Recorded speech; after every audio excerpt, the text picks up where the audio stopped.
The late afternoon sun shimmered over the long stretch of Interstate 40, turning the asphalt into waves of heat that blurred the horizon. Cars sped past without slowing down.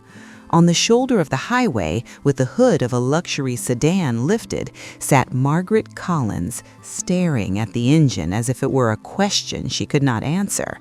For the first time in many years, she felt uncertain.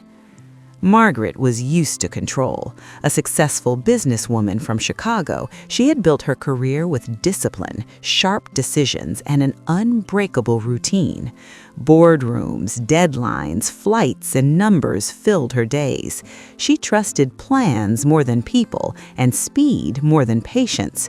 Depending on others was something she had trained herself never to do. That day, she chose to drive alone. She declined her driver after a tense meeting and decided she needed the road to clear her thoughts. The car ran perfectly for miles. Then, without warning, there was a sudden jolt. A warning light flashed. A sharp smell filled the air. Within moments, Margaret guided the car onto the shoulder, her heart pounding harder than she wanted to admit. Her phone showed low battery. The signal was weak. Sitting beside the car, her heels placed neatly on the ground and her jacket folded with care, she tried to stay calm. She told herself help would come. Everything always had a solution. But as minutes passed, something deeper than the breakdown began to surface. Being stranded awakened memories she had buried long ago. Growing up in a small town in Ohio, watching her mother stretch every dollar, feeling the fear of never having enough, she remembered the promise she made as a young girl that she would never feel helpless again. Sitting on the side of a highway, that promise felt fragile. The sun dipped lower, painting the sky in shades of gold and orange. Shadows grew longer. The road felt colder. Margaret realized the fear was not about the dark or the traffic. It was about losing control, about needing help and not knowing if anyone would stop. That was when she noticed them. A man walking carefully along the shoulder, carrying a small grocery bag. Beside him, a young girl walked with steady steps, her eyes curious and observant. They kept their distance from the road, moving like people who knew its dangers well. As they reached the broken car, they slowed down. Their faces showed concern, not curiosity. Margaret considered waving them on. She did not want to be a burden. She did not want to be seen like this. But the girl stepped forward. She wore a simple dress and had a calm, confident look. She pointed toward the open hood, then toward the engine, without fear or judgment, only focus, as if the problem was real but solvable. The man stopped just behind her. His face carried the marks of hard work, his hands strong and worn. He looked at the engine, then at Margaret, and waited. He did not rush, he did not assume. For a brief moment, the sound of the highway faded. Margaret met the girl's eyes and did not see pity. She saw certainty, a quiet belief that help was possible. The girl spoke softly. She said her father knew about engines, that he could try to help. There were no promises, no expectations, just an offer. Margaret hesitated. Asking for help had never been easy. But tired, exposed, and out of options, she nodded slowly, without knowing that this simple choice was about to change far more than a car stopped on the side of the road. The man introduced himself as Daniel Harris, a mechanic who lived in a small town a few miles off the highway. The girl was his daughter, Emily, and she held the grocery bag tightly while watching her father with quiet attention. Daniel asked politely before stepping closer to the car, showing a respect that immediately stood out. Margaret moved a short distance away and sat on the guardrail, trying not to show how uncomfortable it felt to rely on a stranger. Daniel lifted the hood fully and steadied the engine in silence. His eyes moved slowly, following wires and connections with the patience of someone who had spent years fixing farm trucks and old cars for neighbors. Emily walked closer and pointed toward a section of the engine, tracing an invisible line in the air. Daniel smiled gently and explained to her in simple words what might be wrong. Margaret watched the exchange with surprise. It had been a long time since anyone had taken the time to explain something without pressure or purpose. Time seemed to slow down. The sun continued to sink and the air grew cooler. Cars passed by without stopping. Margaret felt a strange mix of embarrassment and relief. Embarrassment at how distant she had become from people like them. Relief at no longer being alone. Daniel asked for a tool he did not have. Without frustration, he improvised using what he found in the trunk. Emily helped by holding up her father's phone as a light, even though the battery was nearly gone. At one point, Daniel said the problem was not serious, but it required patience. He said it calmly, looking at Margaret as if speaking about more than just the car. As he worked, Margaret began to talk. She mentioned Chicago, her company, and how the car had never failed before. Daniel listened without interrupting or judging. Emily sat beside Margaret and talked about school, her favorite teacher, and how she dreamed of seeing the ocean one day. Those simple words stirred something deep inside Margaret. She realized how many small stories she had missed by always rushing forward.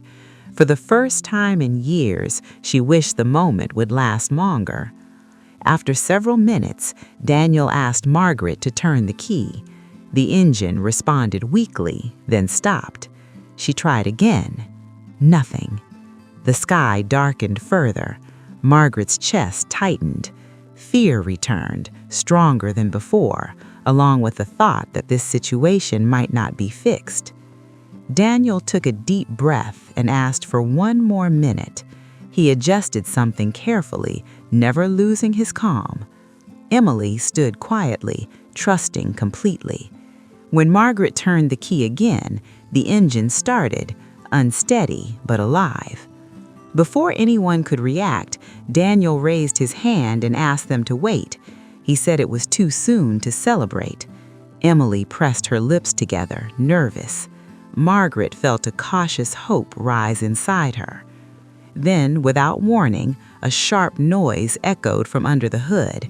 The engine shook and shut off again. Silence fell, heavy and final.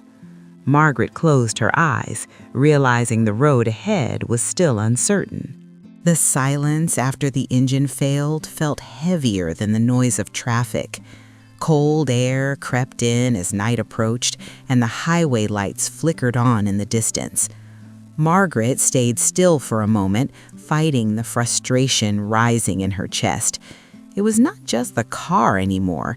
It was the loss of control she had feared all her life. Daniel stepped back and wiped his hands on his jeans. He looked tired but not angry. He studied the engine like someone facing a hard truth with honesty. Emily reached for his hand and held it tightly. She said nothing. Her trust spoke for her. Margaret felt a knot form in her throat.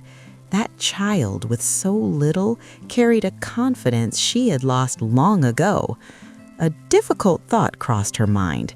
Maybe she should call for a tow truck. Maybe Daniel had already done enough. For the first time since stopping, she considered giving up. Her phone vibrated weakly. No signal, almost no battery. The fear became real. Not fear of the highway, but fear of being exposed, of realizing that money and success could not solve everything. Daniel approached calmly and spoke honestly.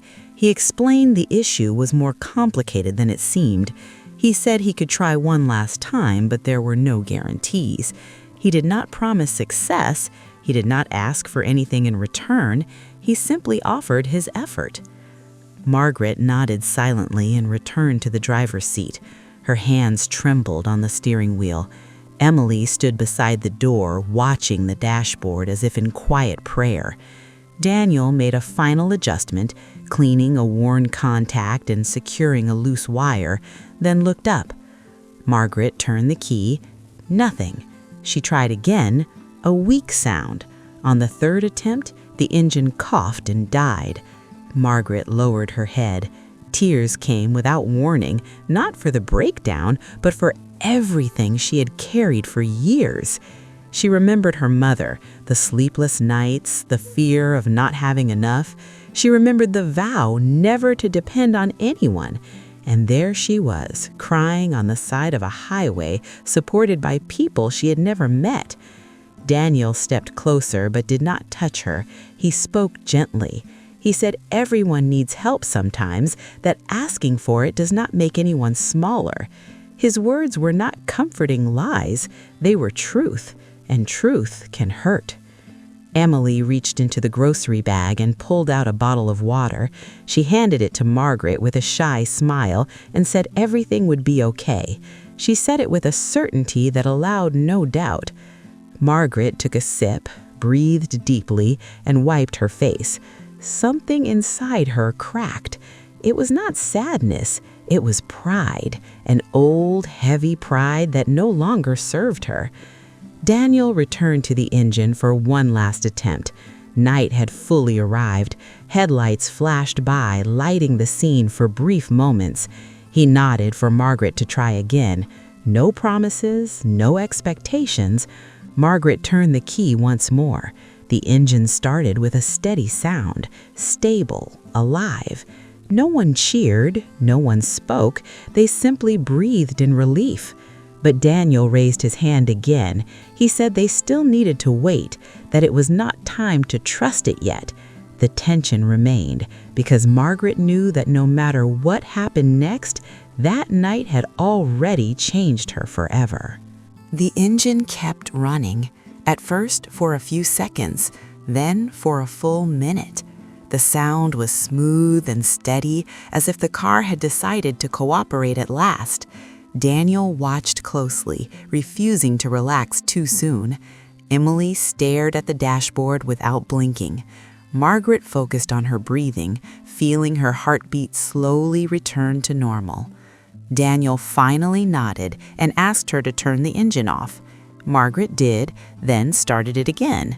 The response was immediate, strong, reliable. This time, it was clear. The problem was solved. Relief washed over her so intensely that she had to lean against the open door for support. Her eyes filled with tears, not from fear now, but from gratitude. Without thinking, she reached into her purse, pulled out her wallet, and offered Daniel money. He shook his head firmly, without hesitation. He said help was not something to sell. Margaret insisted. Daniel refused again, calmly. He accepted only a bottle of water and a sincere thank you. Emily smiled, proud and quiet, as if that was more than enough. In that small exchange, Margaret understood something she had forgotten long ago. Some things have value far beyond money. They said goodbye without ceremony. Daniel picked up the grocery bag. Emily took his hand. Together, they walked down the shoulder of the highway until they disappeared into the dark curve ahead. Margaret stayed where she was for a moment, watching the empty road, letting the night settle around her. Before driving away, she placed her hands on the steering wheel and closed her eyes. She realized she had spent her life believing strength meant never needing anyone. That night taught her that real strength is knowing when to accept help and how to be grateful for it. In the weeks that followed, the image of a small hand pointing calmly at a problem stayed with her. Margaret began to change in quiet ways. She listened more. She rushed less. Without announcements or headlines, she created a small program to support local mechanics and roadside workers along rural highways, people like Daniel who solved problems with patience and dignity. She visited small towns, spoke with families, and listened to stories, not as an executive, as a person. Months later, she found Daniel and Emily again, not by accident, by intention. She thanked them properly and offered support that respected their independence. Emily told her she wanted to learn even more about engines. Daniel smiled just as calmly as before. Sometime later, Margaret drove along that same stretch of highway. The car moved smoothly, the road was familiar, but she was not the same. She no longer saw it as something to conquer, but as a place where lives cross and simple acts can change everything. Maybe you remember a stranger who helped you when you needed it most, or maybe you were that person for someone else. Share your story in the comments. It might inspire someone today. If this story touched your heart, follow the channel and stay with us.